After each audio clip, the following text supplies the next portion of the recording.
பிஸ்மில்லாஹிர் ரஹ்மானிர் ரஹீம். அஸ்ஸலாமு அலைக்கும் வரஹ்மத்துல்லாஹி தஆலா வபரகாத்துஹு. அன்பிற்குரிய பிஸ்மி வானொலி நேயர்களே, பெரியோர்களே, தாய்மார்களே, சகோதர சகோதரிகளே, நம் சிறப்பு விருந்தினர் என்ற ஒரு அரிய நிகழ்ச்சியின் வாயிலாக பிஸ்மி வானொலி ஒவ்வொரு வாரமும் சனிக்கிழமை தோறும் இந்த நிகழ்ச்சியை உங்கள் செவிகளுக்கு விருந்தாக படைத்து வருகிறதை நீங்கள் அறிவீர்கள். சனிக்கிழமை காலை 10 மணிக்கு ஒளிபரப்பு செய்யப்பட்டு ஞாயிற்றுக்கிழமை காலை 10 மணிக்கு மறு ஒளிபரப்பு செய்யப்பட்டு உங்கள் செவிகளுக்கு விருந்தாக வாழ்க்கை அனுபவங்களின் தொகுப்பாக, வாழ்வியல் வகுப்பாக உலகின் பல ஆளுமைகளை கண்டறிந்து அவர்கள் கடந்து வந்த பாதச் சுவடுகளை உங்களோடு பகிர்ந்து கொள்வதற்கு பிஸ்மி வானொலி இந்த முயற்சியை மேற்கொண்டு வந்து கொண்டிருக்கிறது. அந்த வகையிலே இப்பொழுது இன்றைக்கு நாம் நேர்காணல் காணவிருக்கக்கூடிய பெருமகன், சிறப்பு விருந்தினர், தமிழ்நாட்டிலிருந்து இளம் வயதிலேயே ஐரோப்பாவிற்கு, குறிப்பாக லண்டன் நகருக்கு புலம்பெயர்ந்தவர், ஒரு தொழில் முனைவர், இளம் வயதிலேயே சிகரம் தொட்ட சிறந்த சிந்தனையாளர், உலகம் முழுவதும் அமைதி நிலவட்டும் என்று அரும்பணி ஆற்றி வருகின்ற குளோபல் பீஸ் ஆக்டிவிஸ்ட் என்று சொல்லக்கூடிய உலக அமைதியின் தூதுவர். அது மட்டுமல்ல, சிறந்த எழுத்தாளர், சமூக சேவகர், எண்ணற்ற பல அமைப்புகளினுடைய முக்கிய பங்கு வகிப்பவர். பிளாட்டினம் கன்சல்டன்ட்ஸ் லண்டன் லிமிடெட் என்ற நிறுவனத்தினுடைய நிறுவனர் மற்றும் தலைவர். World Humanitarian Drive, WHD Publishing House ஆகிய அமைப்புகளினுடைய நிறுவனரும் தலைவருமாக இருக்கக்கூடியவர். Space Kids India, International Diplomatic Club ஆகிய அமைப்புகளினுடைய துணைத் தலைவராகவும், Universal Peace Federation United Kingdom என்ற அமைப்பினுடைய இயக்குனராகவும் அறங்காவலராகவும், International Association of Peace and Economic Development United Kingdom என்ற அமைப்பினுடைய தலைவராகவும் பல தளங்களில் பணியாற்றி இயங்கி வரக்கூடிய ஒரு சகோதரரை நாம் இப்பொழுது நேர்காணல் காணவிருக்கிறோம்.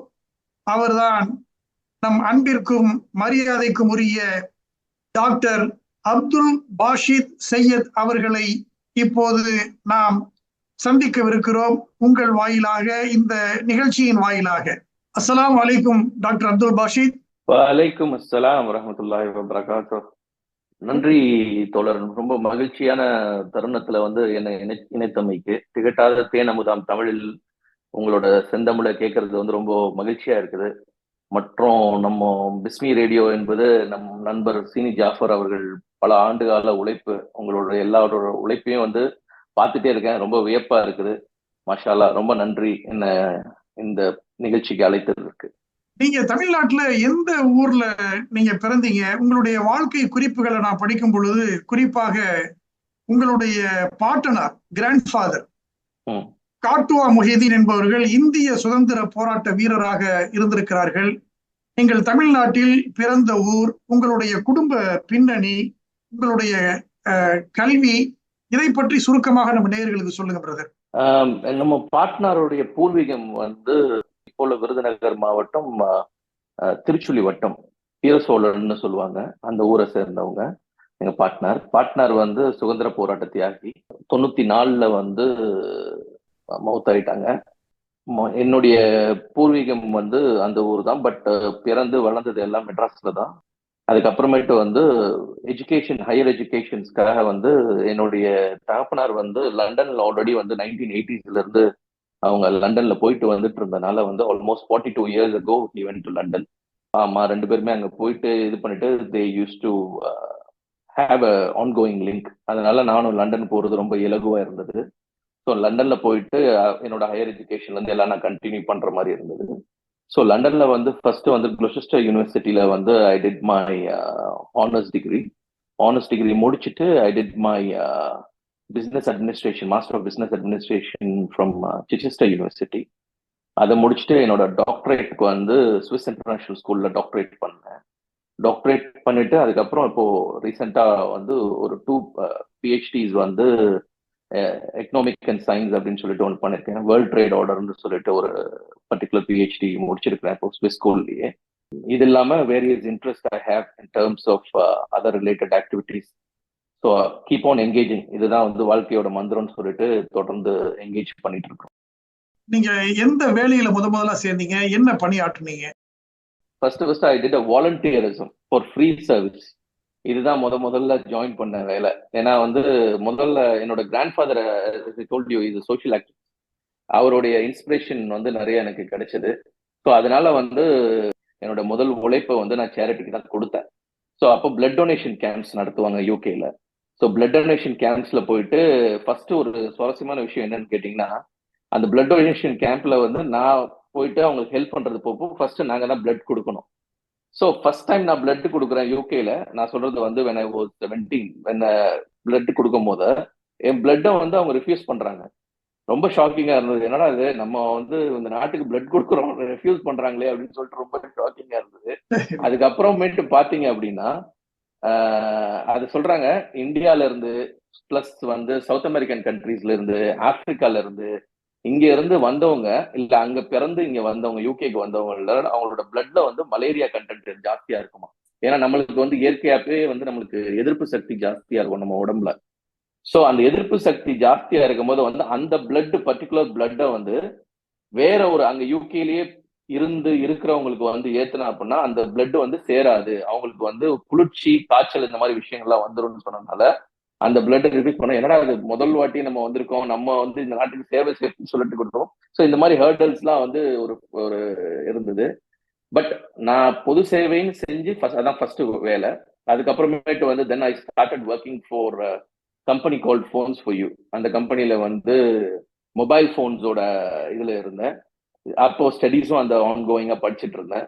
அதை முடிச்சுட்டு then I started with volunteerism. I was the director of Universal Peace Federation. இந்த அமைப்பு பாத்தீங்கன்னா கிட்டத்தட்ட வந்து 170 கண்ட்ரீஸ்ல இருக்கு. It's a special consultative organization of United Nations. அதோட யூனிட்டாரோடையும் நான் எஜுகேஷன் விங்ல இருந்தனால அந்த ஆர்கனைசேஷன்ல படிப்படியா இது பண்ணேன். அதுக்கப்புறம் வந்து க்ராய்டன் இருக்கு, 33 போரோ இருக்கு யூகேல, அந்த லண்டன்ல. அதுல க்ராய்டன் சொல்றது வந்து கொஞ்சம் பெரிய போரோ. அங்க வந்து they offered me as a mayor's ambassador, international ambassador for Croydon. So அந்த ஊர்ல வந்து கிட்டத்தட்ட 3.5 லட்சம் பேர் இருக்கிறாங்க. So to represent for trade and culture. So அதுல வந்து 3 வருஷம் வந்து அந்த மேயர் வந்து பணியாற்றுறேன்னா. அதுக்கப்புறம் I took off sabbatical holiday to work with the United Nations volunteerism. So இப்போ வந்து இந்த மாதிரி ஆர்கனைசேஷன் ஆக்டிவிட்டி தான் என்னோட பேஷன்றனால அதுல ஒர்க் பண்ணிட்டு இருக்கேன். ரொம்ப அற்புதம், ரொம்ப அருமையா இருக்கு, ரொம்ப இன்ஸ்பைரிங்கா இருக்கு. இப்போ நீங்க அந்த பிளாட்டினம் கன்சல்டன்ட் லண்டன் லிமிடெட்னு ஒரு நிறுவனம் துவங்கி நடத்திட்டு வர்றீங்க. இந்த நிறுவனம் என்ன சேவைகளை செய்யுது? மேனேஜ்மெண்ட் கீழே வந்து பாத்தீங்கன்னா ஒரு 10 நிறுவனங்கள் இருக்கு. 10 நிறுவனங்கள்ல வந்து Platinum Consultant was one of the primary. இப்போ started by my father actually. நான் வந்து என்னோட தகப்பனார்கிட்ட இருந்து அந்த நிறுவனத்தை எடுத்தேன். பட் அதாவது என்னோட தகப்பனார் வந்து முதல்ல ஸ்டார்ட் பண்ணது ரியல் எஸ்டேட்டுக்குன்னு ஸ்டார்ட் பண்ணது. அதை நான் டைவர்சிஃபை பண்ணேன். டைவர்சிஃபை பண்ணது என்னன்னா, இப்போதைக்கு வந்து gas and oil, mining, infrastructure development, அப்புறமேட்டு வந்து டெலிகம்யூனிகேஷன், இந்த 4 ஃபீல்ட்ல வந்து we are diversifying our interest. So என்னோட பார்ட்னர்ஸ் 4 பேர் இருக்கிறாங்க. யூரோப்ல வந்து we have former European head of economic senate. அவர் வந்து என்னோட பார்ட்னரா இருக்கிறாரு. அதே போல இந்தியா வந்து டாக்டர் ஆறுமுகம்னு சொல்லிட்டு தமிழ்நாடு கவர்மெண்டோடைய இண்டஸ்ட்ரியல் ஹெட், அவர் என்னோட partner for India. For America and Pacific regions வந்து doctor James அங்லி, farmer world bank group director, அவர் வந்து என்னோட பார்ட்னர். யூகேல வந்து we have the ball Clark who is the farmer minister for transport, அவருடைய என்ன partner. So இந்த 4 partners வந்து 4 ரீஜன்ஸை நாங்கள் பிரிச்சுட்டு so we do various consultant work for large scale companies, fortune 500 கம்பெனிஸ்ன்னு சொல்லுவாங்க இல்லையா, அதுல பண்றோம். அது இது வந்து இதை டைவர்சிஃபை பண்ணிட்டேன். டைவர்சிஃபை பண்ணிட்டு இப்போ வந்து நான் ரியல் எஸ்டேட்னு பண்றது வந்து என்னோட கம்பெனி, என்னோட பேனர் கீழேயே நான் பண்ணிட்டு இருக்கேன். The company is called Abdul Basit Syed private limited. So அந்த கம்பெனி வந்து we have large scale property holdings in India, in Dubai and in UK. So அதை நம்மளோட இன்ட்ரெஸ்டை டைவர்சிஃபை பண்ணியிருக்கோம். அது இல்லாம நீங்க சொன்ன மாதிரி வந்து WHT பப்ளிஷிங் ஹவுஸ், அதெல்லாம் வந்து நம்ம சோஷியல் சர்வீஸா பண்ணோம். But it's picking up. அப்புறம் இப்போ என்டர்டைன்மெண்ட், ABS என்டர்டைன்மெண்ட்ஸ் சொல்லிட்டு என்டர்டைன்மெண்ட் ஆர்கனைசேஷன் கம்பெனி இருக்கு. வேர் வி வாண்ட் டு ஒரு ஒரு நற்பலன்களை வந்து மக்களுக்கு கொடுக்கணும்னு சொல்லிட்டு வீடியோ தரப்புல வந்து கொடுத்துட்டு போலான்னு சொல்லிட்டு பண்ணிட்டு இருக்கோம். 2 விஷயம். ஒண்ணு, நீங்க வந்து எம்ப்ளாய்மெண்ட்ல ஒரு ஜாப்ல ஒரு எம்ப்ளாயியாவும் இருந்திருக்கிறீங்க. அப்புறம் சொந்தமா தொழில் துவங்கி நீங்களே ஒரு தொழில் அதிபராகவும் இருக்கிறீங்க. இப்ப சமூக நலன் கருதி தமிழ்நாட்டில் இருக்கக்கூடிய இளைஞர்களுக்காகவும் தொழிலதிபர்களுக்காகவும் அல்லது மற்ற நாடுகளில் இருக்கக்கூடிய பட்டதாரிகளுக்காகவும் படித்து முடித்துவிட்டு நாம் ஒரு சிறந்த வேலையில் அமர வேண்டும் என்ற கனவுகளோடு இருக்கக்கூடிய அந்த இளைஞர்களுக்காகவும் நாம் சிறகுகளை விரித்து மற்ற நாடுகளுக்கு சென்று நம்முடைய தொழிலை சிறப்பாக செய்ய வேண்டும் என்று தொழிலில் ஆர்வம் இருக்கக்கூடியவர்களுக்கும் இப்போ யுனைடெட் கிங்டம்ல, லண்டன்ல அல்லது அங்க உள்ள ஏதாவது ஒரு இடத்துல ஒருத்தவங்க வேலை தேடி வர்றாங்கன்னா அவங்க எப்படி என்ன முயற்சி செஞ்சு எப்படி அந்த வேலையை தேடணும், அதுக்கு என்ன விசா எடுக்கணும், அதுக்கு எந்த இணையதளத்தை போய் அவங்க பார்க்கணும், அல்லது ஒருத்தர் தொழில் துவங்குவதாக இருந்தால் அதற்கான வழிமுறைகள் என்ன? இது மிகப்பெரிய ஒரு கேள்வி. இருந்தாலும் காலம் கருதி சுருக்கமாக வேலை தேடி வருபவர்களுக்கும் தொழில் செய்ய வேண்டும் என்று ஆசைப்படுபவர்களுக்கும் நீங்கள் சொல்வது என்ன? யூகே இப்போ வெஸ்டர்ன் கண்ட்ரிஸை பொறுத்த வரைக்கும் நான் என்ன சொல்லுவேன் அப்படின்னு கேட்டீங்கன்னா, வேலை தேடி வருவதுதான் அவங்களுக்கு ஆல்ரெடி ஒர்க் விசா கொடுத்துருந்தாங்கன்னா ரொம்ப இலகுவா அவங்களுக்கு விசால வந்துடலாம். ஆனா புதுசா அவங்க வந்து அப்ளை பண்ணி அவங்க வர்றதுன்றது வந்து ரொம்ப கடினமான பணி. அது அவ்வளோ இலகுவான பணி கிடையாது. மற்றபடி ஒன்னொரு கேட்டகரி இருக்கு. முதல்ல ஆண்டர்பிரனர் கேட்டகரி கொடுத்துருந்தாங்க, இன்வெஸ்ட்மெண்ட் ரூட்னு சொல்லுவாங்க. அந்த இன்வெஸ்ட்மெண்ட் ரூட் இப்ப க்ளோஸ் பண்ணிட்டாங்க. ஸோ இப்போ இருக்கிற ரூட் அப்படின்னா வந்து இன்வெஸ்ட்மெண்ட் ரீதியா ஒரு பெரிய லெவல்ல இன்வெஸ்ட்மெண்ட் பண்ணிட்டு அவங்க வர்றதா இருந்தது அப்படின்னா ஒரு ஆல்ரெடி எக்ஸிஸ்டிங் கம்பெனியோட ஒரு டைப் போட்டுட்டு அவங்க வரலாம். அப்படி இல்லாட்டி நம்ம நண்பர்களுடைய கம்பெனிஸ் இந்த மாதிரி கம்பெனில இருந்து ஒரு அவங்களுக்கு வந்து அந்த ரேட்டிங் இருந்தது அப்படின்னா அவங்க ஸ்பான்சர்ஷிப் பண்ணலாம். அப்படியும் இல்லாட்டி வந்து ஒரு இலகுவான அட்வைஸ் அப்படின்னு கேட்டீங்கன்னா வந்து என்ன பண்ணலாம் அப்படின்னா, ஒரு ஸ்டூடெண்டாகவோ அல்லது ஒரு டூரிஸ்டாகவோ ஃபர்ஸ்ட் வந்து இந்த நாட்டோடைய சிச்சுவேஷன் பார்த்துட்டு நெட்வொர்க்கை பில்ட் பண்ணி முடிச்சிட்ட பிறகு யூகேக்கு வர்றதுன்றப்போ they will have a fair amount of idea. But எல்லாத்துக்குமே வந்து முதல்ல வந்து ஒரு நம்மளுடைய டைமையும் முதலீடையும் வந்து போடணும். அது போட்டாதான் வந்து எந்த ஒரு பிசினஸையுமே வந்து நம்ம சக்சஸ்ஃபுல்லா பண்ண முடியும். எல்லாமே வந்து ஜி பூம்பான்னு சொல்லிட்டு கையில இருந்து நம்ம எதுவுமே கொடுக்க மாட்டோம். பட் ஒரே நாள்ல பில்லியனர் ஆயிரும்னு நினைச்சா யாருனாலையும் முடியாது. முதல்ல நம்ம வந்து நம்மளோட கல்வி தகுதியை வளர்த்துக்கணும். கல்வி தகுதியை வளர்த்ததுக்கு அப்புறம் வந்து நம்ம நெட்வொர்க்கை வந்து பில்ட் பண்றதுக்கான தகுதியை வளர்த்துக்கணும். நெட்வொர்க்கை பில்ட் பண்ற தகுதின்னு நான் சொல்றது என்னன்னு கேட்டீங்கன்னா, இப்போ நம்ம பேசுறோமே, நம்ம உடல் மொழியும் சரி, நம்மளோட நாகரிக பேச்சும் இருக்கு. அதை நம்ம வளர்க்கும் போது என்ன ஆகும்னா, நம்ம வந்து ஒரு விருப்பப்பட்ட நபராகவும் எதிர்த்தரப்புல இருந்து பார்க்கும் போது அந்த அந்த விருப்பங்களை நம்ம உண்டு பண்ணோம் அப்படின்னா ஆட்டோமேட்டிக்கா எதிர்த்தரப்புல இருக்கிறவங்களுக்கும் நம்ம மேல ஒரு விருப்பம் வரும். சரி, இவங்களுக்காக ஏதோ ஒண்ணு செய்வோமே அப்படின்ட்டு.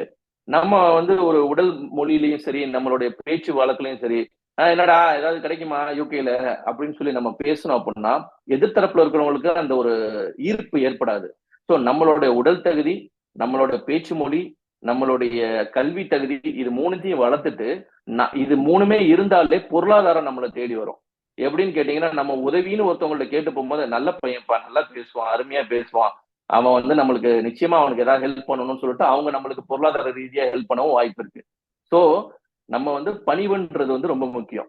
ஸோ அந்த பணிவை நம்ம ஏற்படுத்திக்கிட்டோம்னா ஆட்டோமேட்டிக்கா வந்து பொருளாதாரத்தை தேடி போகலாம். அதுக்கப்புறமேட்டு வந்து மிச்சதெல்லாம் இலகுவா வரும்ன்றது என்னுடைய நம்பிக்கை. ரொம்ப அற்புதமான ஒரு கருத்துக்களை 3 முக்கியமான பாயிண்ட்ஸ் வந்து நீங்க அந்த இளைஞர்களுக்கு இப்ப முன் வச்சிருக்கிறீங்க. அதுல குறிப்பாக கல்வி தகுதியை, ஒரு லைஃப் லாங் லேர்னிங் எவ்வளவு முக்கியம் என்பதை மிக ஆணித்தரமாக நீங்கள் கடந்து வந்த பாதையில் உள்ள அனுபவத்தை பகிர்ந்திருக்கிறீங்க. அது ரொம்ப முக்கியம். அடுத்தது நெட்வொர்க். உலகம் முழுக்க சொல்லுவாங்க network is your net worth அப்படின்னு சொல்லுவாங்க. ஒரு நெட்வொர்க் தான் ஒரு மனிதனுடைய நெட் ஒர்த் அப்படிங்கிறது மிக அழகா சொன்னீங்க. உடல் மொழி, அதுல 1000 செய்திகளை வந்து அது சொல்லும். இந்த 3ஐயுமே வந்து முன்னேற்ற பாதையில் செல்லக்கூடியவர்கள், அவங்க வேலை தேடி போனாலும் சரி, சொந்த தொழில் செய்யறதா இருந்தாலும் சரி, இந்த 3ம் மிக அவசியம். அதுல குறிப்பா நீங்க சொன்ன அந்த அட்வைஸ் வந்து லண்டனுக்கோ அல்லது யூகேல எந்த இடத்துக்கோ வந்து முதல்ல ஒரு ஆய்வு செய்து, நீங்க சொன்ன மாதிரி ஒரு நாள்ல ஜி பூம்பா சொன்னீங்க, அழகா சொன்னீங்க. அது மாதிரி மேஜிக் ஷோலாம் நம்ம காமிக்க முடியாது. அது கஷ்டப்பட்டு நோ பெயின் நோ கெயின் சொல்லுவாங்க. அந்த மாதிரி இருந்தாதான் வர முடியும் என்பதற்கு நீங்கள் ஒரு மிகப்பெரிய ஒரு உதாரணம். நீங்க வந்து இப்ப எந்தெந்த அமைப்புகளின் வாயிலாக என்னென்ன சேவைகள் செய்றீங்க? உலகம் முழுக்க அமைதியை நிலைநாட்ட வேண்டும் என்ற அந்த கனவு, அந்த நெருப்பு ஏன் உங்களுக்கு ஏற்பட்டது? எப்படி வந்து நம்ம நபி வழியில நடக்கணும் அப்படின்னு கேட்டீங்கன்னா, முதல்ல நம்ம நல்லவனா இருக்கணும். அதான் நபி வழி. முதல்ல நம்ம வந்து நம்மள நல்ல பிரின்சிபலா உள்ளவங்களா காட்டணும். அப்ப நம்ம நல்ல பிரின்சிபலா காட்டுறதுக்கு வந்து என்னென்ன வழி இருக்கோ அதை சிறந்ததா நம்ம செய்யணும். எஜுகேஷனா நம்ம சிறந்து விளங்கணும். நம்ம மக்கள் நிறைய மீடியால வரணும். இப்ப பிஸ்மி ரேடியோ இருக்குதுன்னா எத்தனையோ வழிகேட்டுல இருக்கிற இளைஞர்களை வந்து நம்ம வந்து திருத்த முடியும்ன்ற நம்பிக்கையில வந்து நீங்க இவ்வளவு பெரிய உழைப்பை போட்டிருக்கீங்க. அந்த மாதிரி வந்து எல்லாரும் அவங்கவுங்க உழைப்ப வந்து சிறிதேனும் அதுல போட்டாங்க அப்படின்னா சிறந்து விளங்கும். வந்து இப்போ ஆர்கனைசேஷன்ல வந்து பாத்தீங்கன்னா யூனிவர்சல் பீஸ் ஃபெடரேஷன் என்ற அமைப்பு 170 நாடுகள் இருக்கு. அதுல வந்து ஒன் ஆஃப் த ட்ரஸ்டியா இருக்கிறேன். அப்புறம் வந்து வேர்ல்ட் ஹியூமனிடேரியன் ட்ரைப் ஆர்கனைசேஷனை நானே தொடங்கி இருக்கிறேன். அந்த ஆர்கனைசேஷன் வந்து இப்ப 12 நாடுகள்ல இருக்கு. ஸோ இதோட மெயின் மோட்டிவ் என்ன அப்படின்னு கேட்டீங்கன்னா, பீஸ், எஜுகேஷன், ட்ரேட் ஹார்மனி. அதாவது சமாதான போக்குகள், அப்புறம் எஜுகேஷன் கல்வி, அப்புறம் ட்ரேட் ஹார்மனி. ட்ரேட் ஹார்மனி அப்படின்னு சொல்றது எதுக்குன்னு அப்படின்னு கேட்டீங்கன்னா, உலகத்துல நம்ம எதை வாங்கணும்னு நினைச்சாலுமே அதுக்கு வந்து நம்மளுக்கு பொருளாதாரம் தேவை. சரியா? ஒரு அமைதியே இருந்தாலுமே வந்து பொருளாதாரம் இருந்தா தான் அந்த அமைதிக்கான நிலைப்பாடு கொடுக்க முடியும். ஏன்னா பொருளாதாரம் வேணும்னா செக்யூரிட்டி வேணும். சரிங்களா? அப்போ நம்ம ஒரு அறநெறி கல்வி தினம் மாதிரி ஒரு நாள் வச்சு அந்த நாள்ல வந்து நம்ம ஒரு அநாத ஆசிரமத்துக்கு போறதோ அல்லது வந்து ஒரு பிளட் டொனேஷன் கேம்ப் பண்றதோ மற்ற சில நல்ல விஷயங்கள். இப்போ பாத்தீங்கன்னா வெஸ்டர்ன் கண்ட்ரீஸ்ல பாத்தீங்கன்னா தாத்தா பாட்டி எல்லாம் வந்து டிசம்பர் கிறிஸ்துமஸ் அன்னைக்கு பார்ப்பாங்க அல்லது பர்த்டேஸ் அன்னைக்கு பார்ப்பாங்க. பட் அந்த அறநெறி கல்வி தினத்தை அன்னைக்கு போயிட்டு அவங்க போய் இது பண்ணட்டும், வேர்ல்ட் மோரல் டே அன்னைக்கு போய் பண்ணட்டும், அந்த பிளட் டொனேஷன் கேம்போ அல்லது பிளான்ட் வளர்க்குறதோ இந்த மாதிரி பண்ணட்டும்னு சொல்லிட்டு இனிஷியேட்டிவ் பண்ணி கேன்சர் ரிசர்ச்க்கு டொனேஷன் கொடுக்குறதோ, அன்னைக்கு நாங்க எது பண்ணாலும் ஒரு நல்லது பண்ணுவேன் அப்படின்னு சொல்லிட்டு பண்ண சொல்றோம். சரியா? இது வந்து செப்டம்பர் 2 வந்து நம்ம கேம்பெயின் பண்ணிருக்கோம். இது வரைக்கும் 1.5 மில்லியன் சிக்னேச்சர்ஸ் கலெக்ட் பண்ணிருக்கோம். ஆல்மோஸ்ட் 56 நாடுகளுடைய பிரசிடென்ட்டை போய் பார்த்து இதுக்கான ரெஃபரண்டம் சிக்னேச்சர்ஸ் வாங்கியிருக்கிறோம். இதெல்லாம் நம்மளோட உழைப்பா போட்டிருக்கிறது. 2வது இனிஷியேட்டிவ் பாத்தீங்க அப்படின்னா வந்து த சயின்ஸ் பஜார். இது ரொம்ப இன்ட்ரெஸ்டிங்கான இனிஷியேட்டிவ். த சயின்ஸ் பஜார்ன்னு சொல்றது வந்து நான் மொரோக்கோக்கு போயிருந்தேன். மொரோக்கோக்கு போயிருந்தப்போ வந்து பாத்தீங்கன்னா ஒரு குழந்தை வந்து ஒரு அழகான ஒரு அந்த கம்பளி பூச்சி மாதிரி இருக்கு. பட் ஆனா வந்து அது வந்து பறக்கும். இதை அவரே உண்டு பண்ணிருக்கிறாரு ரிமோட்ல. சோ இதை வந்து அவர் என்ன பண்றாருன்னா, நான் பார்த்தேன் ரொம்ப அழகா இருக்கு, இது என்ன எப்படி பண்ணீங்க அப்படின்னு சொன்னா அவர் காட்டுறாரு எனக்கு எல்லாமே அந்த இன்ஸ்ட்ருமெண்ட் எப்படி பண்ணாருன்னு. அதுக்கப்புறம் பாத்தீங்கன்னா ஒரு ஒரு 1.5 வருஷம் கழிச்சு நான் போகும்போது பாத்தீங்கன்னா அதே மாதிரி ஐட்டம் பட் சிமிலர் வெரைட்டிஸோட சைனால இருந்து அதை மாஸ் ப்ரொடக்ஷன் பண்ணி நான் லெபனான்ல எங்கேயோ பாக்குறேன் நான் போறப்போ. சோ அப்ப பாக்குறேன் ஒரு உழைப்பு ஒருத்தவங்க போட்டிருக்காங்க. அவங்க எவ்வளவு முயற்சி எடுத்து இந்த சிறுவன் வந்து இதை வந்து கண்டுபிடிச்சிருப்பான். அதை வந்து டிக்டாக்லயும் சரி யூடியூப்லயும் சரி அவன் ஷேர் பண்றான். ஷேர் பண்ணா பாத்தீங்கன்னா அதை வந்து யாரோ ஒரு இடத்துல எங்கேயோ ஒரு இடத்துல சைனாலேயோ ஏதோ ஒரு நாட்டுல உட்காந்து அந்த உழைப்பை உறிஞ்சிட்டு அதை வந்து அவங்களுக்கு எந்த விதமான சன்மானமும் கொடுக்காம அதை வந்து அவங்க எடுத்து மாஸ் ப்ரொடக்ஷன் பண்ணிடுறாங்க. அப்போ அதை சேனலைஸ் பண்ணணும். நம்ம பிள்ளைங்க எல்லாருமே வந்து கண்டுபிடிக்கிற விஷயங்கள் வந்து உலகத்துக்கு தெரியணும். அவங்களுக்கு அதுக்கான விஷயங்களுக்கான ஆதரவு கிடைக்கணும்னு சொல்லிட்டு இந்த சயின்ஸ் பஜார்னு ஒரு இதா ஏற்படுத்தணும். அப்போ வந்து என்ன பண்ணணும் அப்படின்னா பனிமலர் இன்ஜினியரிங் காலேஜ்னு வந்து சென்னையில இருக்கு. சோ அதை வந்து நம்ம ஒரு ஹப்பா தேர்ந்தெடுத்து அந்த இடத்துல வந்து யார் யாரெல்லாம் உங்களோட இன்வென்ஷன்ஸ் கண்டுபிடிச்சிருக்கீங்களோ, நோ ஏஜ் பேரியர், வயது வந்து ஒரு தடை கிடையாது, நோ கல்வி தகுதி தேவையில்லை, எஜுகேஷன் பேரியர் தேவையில்லை, அப்புறமேட்டு வந்து உங்களுக்கு எந்த விதமான ஃபீஸும் கிடையாது போடுறதுக்கு. ஆனா உங்கள்கிட்ட சிறந்த கண்டுபிடிப்பு இருந்தது அப்படின்னா அதை வந்து அந்த பஜார்ல வைங்க. நாங்க அதை பேட்டன்ட் பண்ணி அதோட தகுதியை நிர்ணயிச்சு அதுக்கான பிரைஸை தருவோம். மற்றபடி வந்து அதுக்கு என்னென்ன இன்வெஸ்ட்மெண்ட் யார் மூலமா அது ஏற்படுத்தி தர முடியுமோ ஏற்படுத்தி தருவோம்னு சொல்லிட்டு தோஹா பேங்கோடைய பார்ட்னர்ஷிப்ல மற்றும் சில நண்பர்கள் பெரிய பெரிய கம்பெனிஸோட பார்ட்னர்ஷிப்ல அந்த பஜாரை வந்து பாக்குறதுக்கான முயற்சி எடுத்தோம். 2021 நடந்தது இந்த பஜார். அப்ப நடந்தப்ப பாத்தீங்கன்னா அதோட மெயின் தீம் என்னன்னு கேட்டீங்கன்னா டிஃப்ரெண்ட்லி ஏபிள்டு அப்படின்னு வச்சிருந்தோம். டிஃப்ரெண்ட்லி ஏபிள்டு அப்படின்னா வந்து மாற்றுத்திறனாளி அப்படின்றதுக்கான ஒரு இதுல பங்குல யார் யாரெல்லாம் மாற்றுத்திறனாளிக்கு ஒரு கிளவுஸோ அல்லது வந்து ஒரு ஆட்காட்டியோ அல்லது ஒரு ஒரு பர்டிகுலர் சன்கிளாசஸோ அவங்களை வைப்ரேட் மோட்ல கொண்டு போறதுக்கான ஒரு விஷயமோ டிசேபிள்டு அல்லாமோ ஏதாவது பண்ணியிருந்தாங்கன்னா அவங்களுக்கு சிறப்பு பரிசுன்னு அறிவிச்சிருந்தோம். 40 நாள் நடந்த பஜார்ல பாத்தீங்கன்னா கிட்டத்தட்ட வந்து 834 இன்வென்ஷன்ஸ் வந்திருந்தது, which was quite a phenomenal sum. ஏன்னா உலகம் ஃபுல்லா வந்து ஒரு 5-6 கண்ட்ரி, நேபாள்ல இருந்து வந்தது, ஸ்ரீலங்கால இருந்து வந்திருந்தது, நம்ம தமிழ்நாட்டுல இருந்து நிறைய வந்திருந்தது.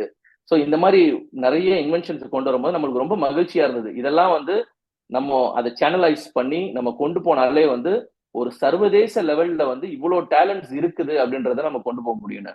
அடுத்தது வந்து ட்ரேட் ஃபார் பீஸ்ன்னு ஒரு இனிஷியேட்டிவை நாங்க தொடங்கியிருந்தோம். அதுதான் 3வது இனிஷியேட்டிவ், ட்ரேட் ஃபார் பீஸ். அதாவது 2 நாடுகளுக்கு நடுவுல வந்து அல்லது ஒரு 2 பிசினஸ்களுக்கு நடுவுல வந்து ஒரு அமைதிக்கான சூழல் நிலவணும்னா அங்க ஒரு நல்ல ட்ரேட் நிலவணும். அப்போ வந்து 2 பேர்த்துக்கும் பொருளாதார ரீதியா அந்த ஒரு இணைப்பு இருக்கும்னு சொல்லிட்டு இதுக்காக வந்து வேரியஸ் ப்ரோக்ராம்ஸ் வேர்ல்டு ஃபுல்லா பண்ணிட்டு இருக்கோம். ஸோ 2 டைம்ஸ் லண்டன் பார்லிமெண்ட்ல இதுக்கான பண்ணியிருக்கோம். கிட்டத்தட்ட 45 நாடுகள் கலந்துருக்கு, ஹெட்ஸ் ஆஃப் ஸ்டேட் முதற்கொண்டு கலந்துருக்காங்க. ஸோ இந்த இந்த 4வது வந்து ஹானரிங் த ஹானரபிள் இனிஷியேட்டிவ். எப்படின்னு கேட்டீங்கன்னா சர்வதேச லெவல்ல யார் யாரெல்லாம் சிறந்து விளங்குறாங்களோ அவங்களுக்கு வந்து ஹானர் பண்றது வந்து பார்லிமெண்ட்ல, யூகே பார்லிமெண்ட்ல, யுனைடெட் நேஷன்ஸ்ல இங்க வச்சு அவங்களுக்கான சர்வதேச ரெகக்னிஷன் கிடைக்கிறதுக்கான வேலையை பார்த்துட்டு இருக்கோம். ஸோ இந்த மாதிரி 4 விஷயங்கள் இனிஷியேட்டிவ் இந்த கோலை அச்சீவ் பண்றதுக்கு நாங்க பண்ணிருக்கோம். ரொம்ப மிகப்பெரிய, ரொம்ப இன்ஸ்பிரேஷனா நிறைய அற்புதமான தகவல்களை நீங்க பகிர்ந்துக்கிட்டீங்க. நல்ல தகவல், அருமையா சொன்னீங்க. நீங்க வந்து ஒரு குளோபல் பீஸ் ஆக்டிவிஸ்டா பல ஆண்டுகளா இந்த அமைதியை உலகெங்கும் நிலவச் செய்வதற்காக பாடுபட்டு வரீங்க. எனக்கு தனிப்பட்ட முறையிலே ஒரு சிந்தனை உண்டு. ஒரு மனிதன் இந்த உலகத்தை விட்டு பிரிந்து மரணித்து போகும் பொழுது எல்லோரும், உலக மக்கள் அனைவரும் அந்த மரணிக்கப்பட்டவரை பார்த்து, அந்த ஆத்மாவை பார்த்து ஒரு செய்தியை சொல்லுவார்கள். May the departed soul rest in peace, rest in peace என்று மரணித்தவர்களை பார்த்து ஒரு துவா செய்வதை போல அல்லது பிரார்த்தனை செய்வதை போல சொல்லுவார்கள். ஆனால் வாழ்ந்து கொண்டிருக்கக்கூடிய காலத்தில் சக மனிதனை பார்த்து, ஒரு சகோதரனை பார்த்து லிவ் இன் பீஸ் என்று யாரும் சொல்லி, அதிகமாக சொல்லி நான் அந்த பாதையை கடந்து வரவில்லை, அல்லது மிக குறைவாக இருக்கும். ரெஸ்ட் இன் பீஸ் என்று மரணிக்கப்பட்டவனுக்கு கொடுக்கப்படுகின்ற அந்த வாழ்த்து, அந்த துவா, வாழக்கூடியவனுக்கு லிவ் இன் பீஸ் என்று ஏன் சொல்லப்படவில்லை? அதற்கு என்ன காரணம்னு நினைக்கிறீங்க? மக்களுக்கு வந்து எதுவுமே ஈஸியா கிடைச்சிட்டு அதோட அருமை தெரியாது. வாழ்ற காலத்துல வந்து யாரும் யாரோடைய அருமையும் வந்து தெரிய போறது இல்லை. இப்ப என்னுடைய தகப்பனாரோ என்னோட தாத்தாவை பத்தி நான் வந்து ஒரு 4 வாட்டி பேசியிருக்கிறேன் இப்போ உங்கள்கிட்ட. ஆனா அவர் இருந்தப்போ நான் ஒரு ஆள்கிட்ட கூட பேசியிருக்க மாட்டேன். இது வந்து என்னோட அனுபவம். ஏன்னா அவங்க இருக்கும் போது வந்து நம்மளுக்கு ஈஸியா ஆண்டவன் கொடுத்துட்டான்டா அப்படின்னு சொல்லிட்டு. அதனாலதான் பாத்தீங்கன்னா வந்து முழுக்க முழுக்க வந்து இறைவன் வந்து ஒரு மனிதனுக்கு வந்து எதையுமே வெற்றியை ஈஸியா கொடுக்கறது கிடையாது. வெற்றிக்கான படிக்கட்டுகள்னு சொல்லிட்டு படிக்கட்டுன்னு சொல்லுவாங்க. ஏன்னா ஒரு பாதத்தை நம்ம வந்து ஸ்டெப் எடுத்து வைக்கும் போதுதான் அதோட கஷ்டம் தெரியும். ஆனா எதையுமே டக்குன்னு தூக்கிட்டு வந்து ஒரு கோபுரத்துல உட்கார வச்சுட்டான் அப்படின்னா அதோட இலகு நம்மளுக்கு தெரியாது, அதோட வலிகள் நம்மளுக்கு தெரியாது. கீழே விழுந்தாலும் திருப்பி ஏறி வர்றதுக்கான முயற்சி நம்மளுக்கு தெரியாது. ஸோ அதை வந்து இறைவன் நம்மளுக்கு கொடுக்கும் போது வந்து அதோட சிறப்புகள் நம்மளுக்கு வந்து தெரியாம போயிடுது. ஸோ ரெஸ்ட் இன் பீஸ் அப்படின்னு நீங்க சொல்றீங்க. நம்ம இறந்ததுக்கு அப்புறமாவது வந்து அவனுக்கு ஒரு நல்லது செய்வோம்னு செய்யறாங்க. சரி, வாழ்றப்போ வந்து நம்ம என்ன செய்யலாம் அப்படின்றப்ப make a man better to live, அது வந்து நம்மளோட ஸ்லோகனா இருக்கணும். So how a man can make another person better to live அப்படின்னு கேட்கிற கேள்விகள் வந்து நம்ம சமுதாயத்திற்கும் சரி நம்ம மக்களுக்கும் வந்து எழுப்புறதுக்கான வேலையை வந்து நம்ம மீடியா ஹவுசஸ்ல இருந்து நம்ம தெரிவிக்கணும். ஏன்னு கேட்டீங்கன்னா மீடியாவுக்கு வந்து மிகப்பெரிய பங்களிப்பு இருக்கு. ஒரு மனிதனை வந்து எப்பேற்பட்ட ஒரு மனிதனையும் வந்து நல்ல மனிதனா ஒரு மீடியானால உருவாக்க முடியும். சரியா? இப்போ நம்ம ஒரு ஜான் கேன் சரியா எனக்கு ஞாபகம் இல்லை, அவர் சொன்னது இருக்கு, today's news paper is tomorrow's waste paper அப்படின்னு சொல்லியிருந்தாரு. அதே ஒன்னர் தத்துவத்துல என்ன சொல்லியிருக்கிறாரு அப்படின்னா ஒரு ஒரு ஒரு ஒரு நியூஸ் பேப்பர்னால ஒருத்தரை ஹீரோவாவும் மாத்த முடியும், ஒருத்தரை ஜீரோவாவும் மாத்த முடியும் அப்படின்றப்போ அப்போ இந்த மீடியா பங்களிப்பு இருந்துச்சு அப்படின்னா எந்த வித ஒரு மனிதனையும் மாற்ற முடியும். சோ இந்த மாதிரி சிந்தனைகள்ல இருக்கிறவங்க வந்து இந்த மாதிரி நீங்க சொல்றீங்களா, பீஸ்க்காக போராடணும், பீஸ் வாழும் போதே வாழணும். அப்ப நல்ல குணங்கள்ல மீடியால நம்ம தினம் தினம் போதிக்கும் போது அதுக்கான ஒரு நல்ல செயல்பாடுகள் வரும்னு நான் நினைக்கிறேன். அதைத்தான் பிஸ்மி வானொலியும் செய்யறதாக நான் நினைக்கிறேன். மீடியா ஒரு மனிதனுடைய வாழ்க்கையை புரட்டி போட முடியும் என்பதற்கு பிஸ்மி வானொலியின் பயணம் என்று பிஸ்மி வானொலியுடைய நிறுவனர் அன்பு சகோதரர் பொருளியல் நிபுணர் சீனி ஜாஃபர் கனி அவருடைய பேட்டியிலே இதை நான் தான் அவர் பேட்டி காண்றேன். எப்படி ஒரு மனிதனுடைய வாழ்வை புரட்டி போட்டது, தனிமையை எப்படி அது போக்கியது, தற்கொலை செய்ய வேண்டும் என்ற எண்ணத்தில் இருந்த ஒரு மனிதனை மீடியா பிஸ்மி வானொலி எப்படி தடுத்து நிறுத்தி அந்த மனிதனை வாழ செய்தது, இதெல்லாம் பிஸ்மி வானொலியின் பயணம் என்ற அந்த ஒரு பேட்டியை நீங்க கேட்டீங்கன்னா தெரியும். அது மிக சரியா நீங்க சொன்னீங்க. ஒரு எந்த அளவிற்கு மீடியா ஒரு மனிதனுக்கு நல்வழி காட்ட முடியும் என்பதற்கு மீடியா ஒரு பெரிய உதாரணமாக இருக்கிறது என்பதை சொன்னீங்க. இப்ப நீங்க உங்கள்கிட்ட பேசும்பொழுது தெரியுது, நீங்க நிறைய சிறந்த கல்வியாளராக, நிறைய மக்களை சந்தித்தவராக, பல பாதைகளை கடந்து வந்த ஒரு இளைஞராக நீங்க இருக்கிறீங்க. இன்னைக்கு பலரும் சொல்லக்கூடிய செய்தி வந்து பாத்தீங்கன்னா பரவலா ஸ்ட்ரெஸ், மன அழுத்தம், டிப்ரெஷன், எனக்கு செய்ய முடியல அப்படின்னு இல்லத்தரசிகளும் சரி, தொழில் முனைவர்கள், இளைஞர்கள், மாணவர்கள் எல்லோரும் பரவலாக உலகம் முழுக்க சொல்லக்கூடியது வந்து ஸ்ட்ரெஸ், டிப்ரெஷன், ஸ்ட்ரெஸ் மேனேஜ்மெண்ட். இதுக்கு என்ன வழி நீங்க காட்ட விரும்புறீங்க டாக்டர்?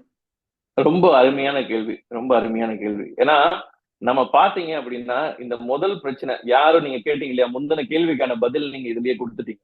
முந்தின கேள்வி நீங்க கேட்டிருந்தீங்க, யாருமே வந்து வாழும் போது வந்து லிவ் இன் பீஸ்ன்னு செய்யறதே இல்லையா, லிவ் லெட் லிவ்னு செய்யறது இல்லையா, என்ன காரணம்னு கேட்டு அதுக்கான ஆரம்ப கட்ட பதில் வந்து இந்த ஸ்ட்ரெஸ் தான் சொல்லலாம். ஏன்னா மக்கள் வந்து தினம் தினம் அவனுக்கான பிரச்சனைகள் அவனுக்கு இருக்கு. எதிர்த்துல போறவனுக்கு வந்து ஒரு ஒரு நல்ல ஒரு சாந்தியும் சமாதானம், சலாம் அலைக்கும் சொல்லுவான். ஆனா சலாம் அலைக்கும்கான அர்த்தத்துக்கான நடவடிக்கைகள்ல வந்து ஈடுபட மாட்டாங்க.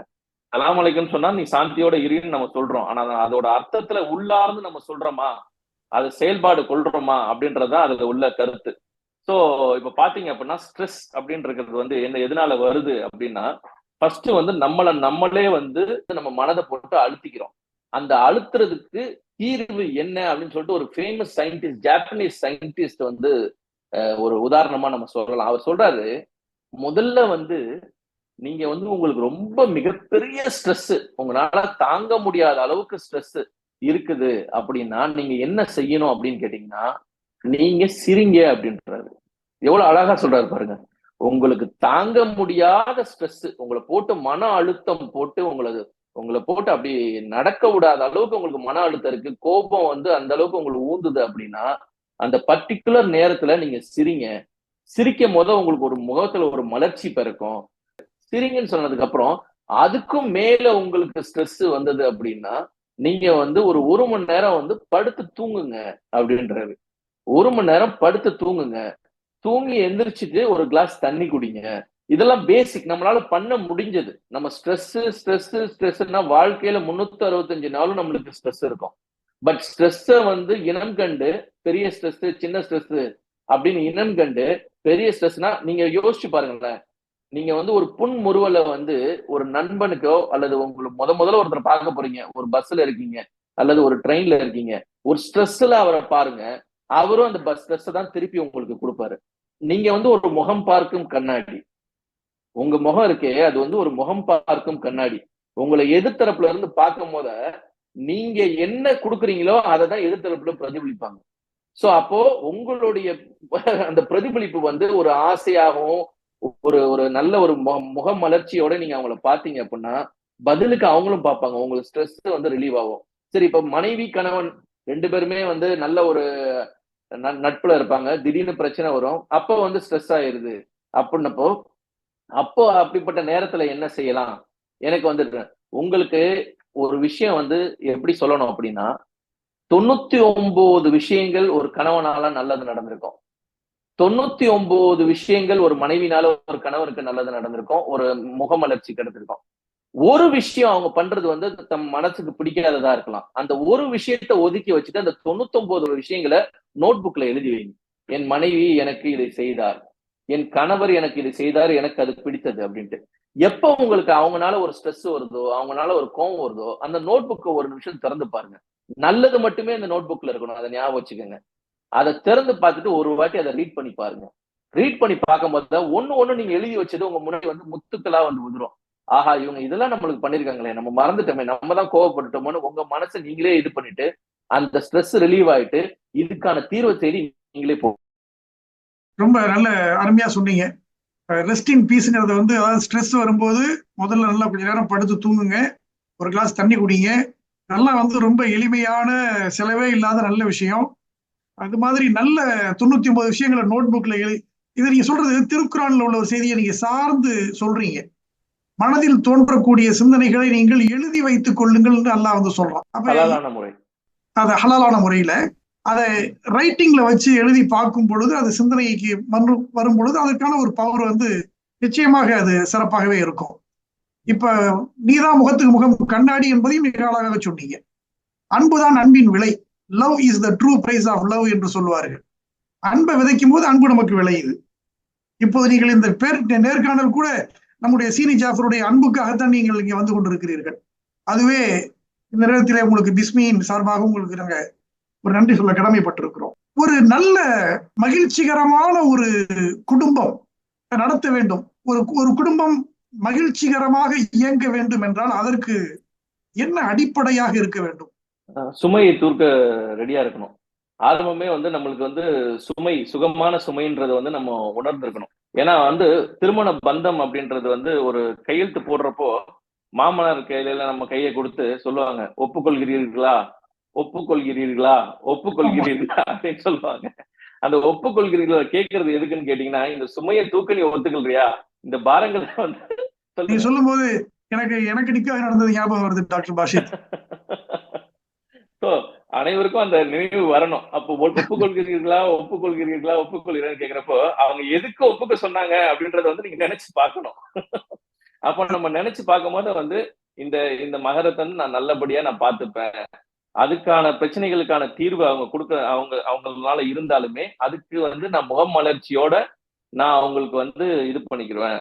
ஏன்னா யாரும் ஒரு திருமண பந்தத்துல நீங்க இன்னைக்கு பாத்தீங்கன்னா மன முறிவுன்றது வந்து நிறைய நடக்குது. ஆனா நீங்க பாத்தீங்கன்னா நம்ம ஹதீஸ்ல சொல்லுவாங்க, ஒரு முறிவு அப்படின்னு வந்து நடக்கும் போது வந்து பாத்தீங்கன்னா இறைவனோட அர்ஷியா ஆடுது அப்படின்றாங்க.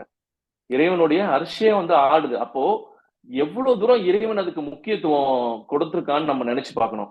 அப்ப அந்த இறைவன் அவ்வளவு தூரம் அதுக்கு முக்கியத்துவம் கொடுத்தத இன்னைக்கு நம்ம லேசா அப்படி கடந்து போயிடுறோம். சரி, இது நம்மளுக்கு செட் ஆகாது வாழ்க்கையில அப்படின்ட்டு. ஆனா யோசிச்சு பாருங்களேன், ஒரு டிஃபரண்டான குடும்பத்துல இருந்து ஒரு பெண் வருது, ஒரு டிஃபரண்டான குடும்பத்துல இருந்து ஒரு ஆண் வராங்க. 2 பேருமே இதுக்கு முன்னாடி சந்திச்சது கிடையாது. ஆனா 2 பேத்துக்கும் ஒரு ஈர்ப்பு வருது. அந்த ஈர்ப்பு வந்து ஒரு ஒரு திருமணத்துல போய் முடியுது. அந்த திருமணம் வந்து 2 பேரும் சந்தோஷமா இருக்காங்க. திடீர்னு ஒரு பிரச்சனைகள் வருது. அந்த பிரச்சனைக்கான கருவை தேடி யாரும் போக மாட்டாங்க. ஆரம்ப கட்டத்துல இவங்க சொல்லிட்டாங்க, அவங்க இதை சொல்லிட்டாங்க, இப்படியே இந்த பிரச்சனைகள் போனா இதுக்கு ஃபுல் ஸ்டாப் என்ன? நம்மளுடைய வழிகாட்டுதல்ல, நம்மளோட வழிமுறை நெறிகள்ல வந்து நிறைய நன்மையான விஷயங்கள் இருக்கு. அந்த நன்மையான விஷயங்களை நம்ம தேடி போகும்போதே வந்து கணவன் மனைவிக்கு உள்ள வந்து ஒரு நல்ல ஒரு பிணைப்பு ஏற்படும்ன்றது நம்பிக்கை. மாணவர்களுக்காக ஒரு கேள்வி உங்கள்கிட்ட கேட்க விரும்புறேன். மாணவர்கள், உலகெங்கும் இருக்கக்கூடிய எல்லா மாணவர்களும் அவர்களுடைய வாழ்வில் சிகரத்தை தொடுவதற்கு என்ன செய்ய வேண்டும்? உழைக்க ரெடியா இருக்கணும். Be ready for the battle. எவ்வளவு ஒரு நாளும் வந்து ஒரு போருக்கான களம் தான். அந்த போருக்கான களத்தை வந்து ஏற்கனவே சொன்ன மாதிரி வந்து நீங்க பொன்முறுவலோட எதிர்கொள்ளணும் தினமும். இப்போ உதாரணத்துக்கு சொல்லணும் அப்படின்னா, என்னுடைய ஒரு பிகெஸ்ட் ஒரு அச்சீவ்மெண்ட் நம்ம சொல்றோம்னா, இப்போ என்னுடைய ஸ்பேஸ் கிட்ஸ் இந்தியால வந்து நான் வைஸ் பிரசிடென்டா இருக்கிறேன். நீங்க பார்த்திருப்பீங்க. இது வரைக்கும் வந்து அந்த அமைப்பு வந்து கிட்டத்தட்ட 14 சேட்டலைட்டை லான்ச் பண்ணிருக்கு. நாசாவோட 14 சேட்டலைட்ஸ் லான்ச் பண்ணிருக்கோம். இன்ஃபேக்ட் வந்து பாத்தீங்கன்னா we hold the record for the lightest weight satellite, Kalamsat 2. அந்த லைட்டஸ்ட் வெயிட் சேட்டலைட் வந்து கலாம்சாட் 2 வந்து உலகத்திலேயே மிகச்சிறிய சேட்டலைட். இது பண்ணது யாரு அப்படின்னு கேட்டீங்கன்னா, ரிஃபாட் ஷாருக்குன்னு சொல்லிட்டு ஒரு பையன். தகப்பனார் வந்து 2.5 வயசுலயே இறந்துட்டாரு அந்த பையனுக்கு. தாய் மட்டும் தான் வளர்க்குறாங்க. தாய்க்கு எஜுகேஷன் கிடையாது. சரிங்களா? ஸோ அந்த நம்மளோட அதை யோசிச்சு பாருங்க. அந்த ஒரு கட்டமான நிகழ்ச்சியில தாய் படிக்கல, பெரிய குடும்பமும் கிடையாது, பெரிய பேக்ரவுண்ட் கிடையாது, கல்வி தகுதி கிடையாது தாய்க்கு, ஒரு படிப்புன்ற வாசனையும் கிடையாது, ஒரு பொருளாதார இது கிடையாது. சரியா? இந்த பையன் எப்படி வேணா போயிருக்கலாம் இல்லையா? ஆனா ஒரு ஒரு ஒரு பேக்கிங் கொடுத்து அந்த அந்த பர்டிகுலர் ஆர்கனைசேஷன் மூலமா அவனை வளர்த்தெடுத்து இன்னைக்கு உலகத்துல வந்து ஒரு சயின்டிஸ்டா உருவாக்கி அந்த பையன் நல்ல பெரிய போஸ்டிங்ல இருக்கான். உலகம் ஃபுல்லா வந்து தெரியுது. சோ இந்த மாதிரி ஒரு பையனால ஒரு ஒரு விஞ்ஞானி ஆக முடியும். ஒரு ஒரு பெரிய சேட்டலைட்டை உருவாக்கி அதை வந்து மக்களுக்கு பயன்பாட்டுக்கு கொண்டு வர முடியும்னா நீங்க யோசிச்சு பாருங்க. உலகம் ஃபுல்லா இருக்கிற நம்ம சகோதர பிள்ளைங்க வந்து உங்க ஃபாதர்ஸ் மதர்ஸ் எவ்வளவு தூரம் வந்து உங்களுக்காக வந்து கஷ்டப்பட்டிருப்பாங்க, எவ்வளவு தூரம் உங்களுக்கு பொருளாதாரத்துல தினம் தினம் கொடுப்பாங்க. அப்போ இப்படி ஒரு குழந்தை வருது அப்படின்னா நீங்க வந்து you're blessed to have whatever you have. ஆண்டவன் வந்து 100 வருஷத்துக்கு முன்னாடி வந்து நீங்க பாத்தீங்கன்னா தெரு விளக்குல படிச்சோம்னு சொல்லுவாங்க. அதுக்கு 100 வருஷத்துக்கு முன்னாடி பாத்தீங்கன்னா வந்து விளக்கே கிடையாது, சரிங்களா? அதுக்கு 100 வருஷத்துக்கு முன்னாடி படிப்பே நீ படிக்க கூடாதுன்னு சொன்னாங்க. அதெல்லாம் மீறி இன்னைக்கு வந்திருக்கோம். அதனால நம்மளுக்கு ஈஸியா கிடைச்சனால நம்ம வந்து அதோட அருமை வந்து நம்மளுக்கு தெரியலன்னு நினைக்கிறேன். அதனால வந்து உழைக்க தயாராகுங்க. சிறந்த முறையில வந்து கல்வியாளர்களோட வந்து பயணிங்க. மற்றபடி வந்து இன்ஸ்பிரேஷனல் இந்த மாதிரி நிகழ்ச்சிகளை வந்து இன்ஸ்பிரேஷன் தரக்கூடிய நிகழ்ச்சிகளை வந்து ஓட விட்டு கேளுங்க. ஓட விட்டு கேட்கும் போது என்ன ஆகும்னு கேட்டீங்கன்னா உங்களுக்கு தெரியாமலே நீங்க மோல்ட் ஆவீங்க. அந்த மோல்டிங் வந்து it's very important fact. So அந்த மோல்டிங் ஆகும் போது வந்து நீங்க உங்களால வந்து கொடுக்க முடிஞ்சதை சிறந்த முறையில நீங்க கொடுப்பீங்கன்றது வந்து ப்ரூவன் ஃபேக்ட். இதை நம்ம கொண்டு வரணும் மக்களுக்கு. Inspiration is determination.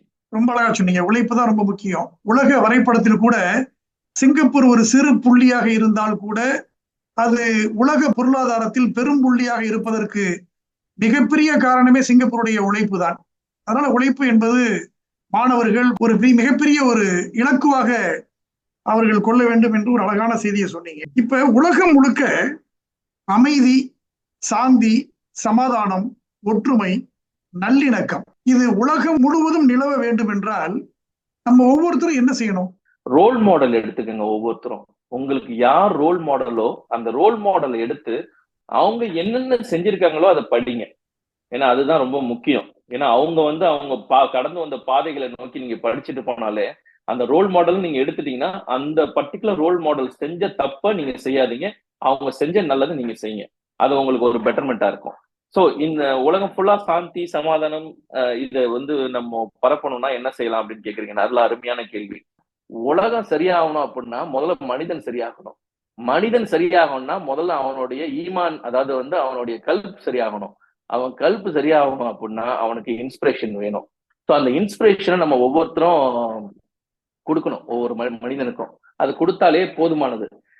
பொதுவா இந்த சமூக சேவை நிறைய நீங்க செய்றீங்க. சமூக சேவை ஆற்றுவதற்கு அதுல என்ன சவால்களை நீங்க சந்திச்சீங்க? சமூக சேவை செய்வதற்கு சவால் வந்து நிறைய சவால்கள். உதாரணத்துக்கு வந்து இப்போ நம்ம ஆர்கனைசேஷனை பொறுத்த வரைக்கும் யார்கிட்டையும் நம்ம டொனேஷன் கேட்கறது இல்லை. ஏன்னா டொனேஷன் கேட்கணும்னு வந்தாலே அது பெரிய சவாலா முடிஞ்சிடும். மக்களுக்கு வந்து ஏன்னா கொடுக்குற வரைக்கும் அதாவது எப்படி சொல்றதுன்னா, நான் ₹1 நான் கொடுத்துட்டேன் அப்படின்னா எனக்கு அந்த கேள்விக்கான தகுதி வந்துருது இல்லைங்களா? சோ அப்போ வந்து ஒரு 100 கேள்விகள் கேட்பாங்க நம்மள்ட்ட வந்து ஒரு $1 கொடுத்துட்டு. அப்ப அந்த பிரச்சனைகள்லாம் தவிர்க்கணும்னு சொல்லிட்டு நம்ம டொனேஷன் யார்ட்டையுமே எடுக்கிறது இல்லை. சோ அந்த மாதிரி வந்து சவால்கள் அப்படின்னு பார்த்தா நிறைய சவால்கள் இருக்கு. உதாரணத்துக்கு நிறைய விஷயங்கள் நம்ம பண்ணணும்னு நினைப்போம், ஆனா நம்ம ப்ரையாரிட்டைஸ் பண்ணிடுறோம். ப்ரையாரிட்டைஸ் பண்றதுனால என்ன ஆகுதுன்னா இது வந்து மக்களுக்கு வந்து மிகச்சிறந்த ஒரு அட்வைஸா இருக்கும். நீங்க வந்து ஒரு ஒரு உதாரணத்துக்கு வந்து ஒரு வீடு கட்டணும்னு நினைப்பீங்க, ஒரு கார் வாங்கணும்னு நினைப்பீங்க, ஒரு அல்லது வந்து ஒரு பிசினஸ்ல இன்வெஸ்ட்மெண்ட் பண்ணணும்னு நினைப்பீங்க. ஆனா உங்கள்ட்ட இருக்கிற தொகை வந்து ஒரு விஷயத்துக்கு மட்டும்தான் பொருந்தும். அப்ப எப்படிடா இதை நம்ம இலகுவா வந்து செய்யறது அப்படின்னு நீங்க நினைக்கிறீங்க அப்படின்னா இங்கிலீஷ்ல வந்து அழகா சொல்லுவாங்க ப்ரையாரிட்டைஸ் அப்படின்னுவாங்க, முன்னுரிமை. அப்ப முன்னுரிமை வந்து நீங்க எதுக்கு கொடுக்கணும் அப்படின்றத வந்து ஒரு நோட் புக்ல எழுதுங்க. உங்களுக்கு என்னென்ன பண்ணணும், என்னென்ன விஷயங்கள் பண்ணணும், இன்னைக்கு தேவைக்கு இல்ல நாளைக்கு தேவைக்கு இல்ல இந்த வருட தேவைக்கு எதுக்கு நம்ம முக்கியத்துவம் கொடுத்து நம்ம செயல்படணும் அப்படின்றத வந்து நம்ம நோட் புத்தகத்துல எழுதி அதுல சிறந்ததை நம்ம தேர்ந்தெடுத்து நம்ம போனாலே ப்ரையாரிட்டைஸ் பண்ணாலே நம்ம வாழ்க்கை வந்து ரொம்ப இலகுவா மாறிடும். நம்மளுக்கான பிரச்சனைகளுக்கான தீர்வு நம்மள்ட்டயே இருக்கு. ஏன்னா இறைவன் வந்து யாருக்குமே வந்து அவங்க தகுதிக்கு மீறி அவங்களுக்கு துக்கத்தையும் கொடுக்க போறது கிடையாது, அந்த இதை வந்து இறைவன் வந்து நம்மளுக்கு ஒரு உத்தரவா கொடுக்குறாரு. என்னன்னா, உங்க தகுதிக்கு மீறி உங்களுக்கு வந்து எந்த விதமான பிரச்சனைகளையும் நான் இறைவன் கொடுக்க போறது இல்லை. அதனால உங்களால சமாளிக்க முடியும் அப்படின்ற நம்பிக்கை, தன்னம்பிக்கையை வளர்த்து எந்த பிரச்சனையும் நம்மளால சமாளிக்க முடியும். இறைவன் இருக்கிறான்ற கூட வந்து அந்த நம்பிக்கை இருந்தா போதும். ரொம்ப அற்புதமா சொன்னீங்க. வாழ்க்கை என்ற அந்த சொல்லுக்கு நீங்கள் தரக்கூடிய விளக்கம் என்ன? What is the definition of life? நீங்க எப்படி டிஃபைன் பண்றீங்க? இரண்டா பிரிக்கிறோம் அப்படின்னா, வாள், கை. நம்ம கையில தான் நம்ம வாள் இருக்கு. ஸோ வாளை வந்து நம்ம தான் வந்து பிடிச்சுக்கணும். ஸோ வாழ்க்கை என்பது வந்து நம்ம கையில உள்ள இது. எப்படின்னா, அழகா சொல்லணும் அப்படின்னா, கட்டுறது கையளவு, கல்லாதது உலக அளவு அப்படின்னு சொல்லுவாங்க இல்லையா? அந்த மாதிரி வந்து உலகம் ஃபுல்லா கத்துக்கிறதுக்கு நிறைய விஷயம் இருக்கு. வாழ்க்கை என்பது நம் கையில் உள்ளது. நம்ம அனைவரும் வந்து நம்ம வாழ்க்கையை நம்ம தான் தேர்ந்தெடுக்கிறோம். ஏன்னா இறைவன் வந்து ஒரு விஷயம் வந்து நம்மளுக்கு அழகான விஷயமா நம்மளுக்கு உண்டு பண்ணி கொடுத்துருக்கான். என்னன்னு கேட்டீங்கன்னா, நம்ம இறைவன் நம்மளுக்கு கொடுத்துருக்கான் அப்படின்ற நம்பிக்கை வந்து நம்மளுக்கு இருக்கிறதுனால தான் நம்ம இந்த வாழ்க்கையில இந்த மாதிரி நடந்துட்டு இருக்கோம். அதுக்கு நெறிப்படுத்துற முறைகள்ல அழகான முறைகள் எவ்வளவோ முறைகள் வந்து நம்மளுக்கு ஹதீஸ்லயும் குர்ஆன்லயும் ஏற்படுத்தி கொடுத்துருக்காங்க.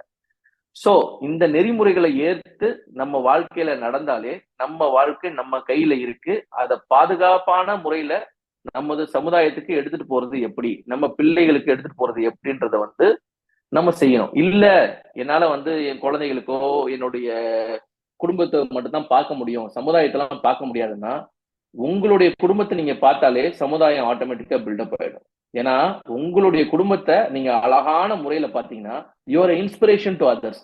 படிக்காத ஒரு தாய், மரணமான ஒரு தந்தை, பொருளாதாரத்துல இல்லாத ஒரு குடும்பம், ஆனா இன்னைக்கு ஒரு சயின்டிஸ்டா 17 வயசுல வந்து ஒரு யங்கஸ்ட் சயின்டிஸ்டா ஆக முடியும் அப்படின்னா, உங்களுக்கு எல்லாம் என்ன தடைகள் இருக்கு வாழ்க்கையில? நமது வாழ்க்கை நமது கையில். நம் அனைவரும் சிறந்த வகையில வந்து இந்த விஷயங்களை எடுத்து கொண்டு போனாலே சிறந்த முறையில முன்னேறலாம். நல்ல அருமையான ஒரு தன்முனைப்பு செய்தியை நீங்க பதிவு செய்றீங்க. நிறைவாக ஒரு கேள்வி. நாம் இப்போது நேர்காணலுடைய நிறைவுக்கு வந்து விட்டோம். இன்னும் நேரம் போனதே தெரியல. பிஸ்மி வானொலி நேயர்களுக்காக, நம் சகோதர சகோதரிகளுக்காக, உலக மக்களுக்காக, குறிப்பாக இளையர்களுக்காக இந்த நேர்காணல் வாயிலாக நீங்கள் சொல்ல விரும்புகின்ற செய்தி என்ன? முதல்ல வந்து உங்களுக்கு நான் நன்றியை சொல்லிக்கிறேன் பிஸ்மி குழுமத்துக்கு. ஏன்னா இந்த நிகழ்ச்சி வந்து ஒவ்வொருத்தவங்களும் ஒரு ஒரு பொசிஷன்ல சிங்கப்பூர்ல இருக்கிறீங்க. அந்த பொசிஷனை மறந்து நம்ம சமுதாயத்துக்கும் சரி, மக்களுக்கும் சரி நல்ல விஷயங்களை வந்து போதிக்கணும்னு சொல்லிட்டு நீங்க வந்து ஒரு சிரமத்தை எடுத்திருக்கீங்க. Even 1 minute is worth a million thanks. So நான் வந்து அந்த உங்களோட ஒரு நொடிக்கு வந்து மில்லியன் தேங்க்ஸ் கொடுக்கணும்னு நான் நினைக்கிறேன். மற்றபடி வந்து பிஸ்மி நேயர்களுக்கு நான் சொல்றது என்னன்னா, அருமையான நிகழ்ச்சிகளை வந்து தொகுத்து கொண்டு போறாங்க இந்த டீம். உங்களுடைய ஆதரவை கொடுங்க.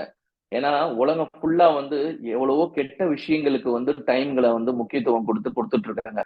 ஒரு சமுதாயத்துல நம்மனால முடிஞ்சதை நம்ம செஞ்சுட்டு நம்ம இறைவனடி சேரணும் அப்படின்ட்டு இருக்கிற மக்கள்லாம் சேர்ந்தாதான் இந்த மாதிரி பிஸ்மி ரேடியோன்ற ஒரு நிகழ்ச்சியை வந்து தொகுத்து வழங்க முடியும். இந்த நிகழ்ச்சி பிஸ்மி ரேடியோ மூலமா.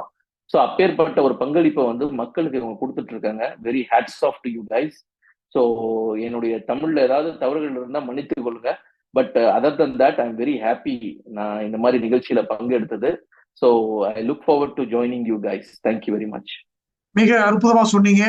நண்பர் சீனி ஜாஃபர் கனி கடந்த 6 ஆண்டுகளுக்கு மேலாக மிகப்பெரிய சவால்களுக்கு மத்தியிலே பிஸ்மி வானொலியை தனது கனவாக, இலட்சியமாக, மறுமைக்கு இறைவனை சந்திக்கக்கூடிய ஒரு கடவு சீட்டாக அவர் இதை சுமந்து வருவது என் போன்ற நண்பர்களுக்கு தெரியும்.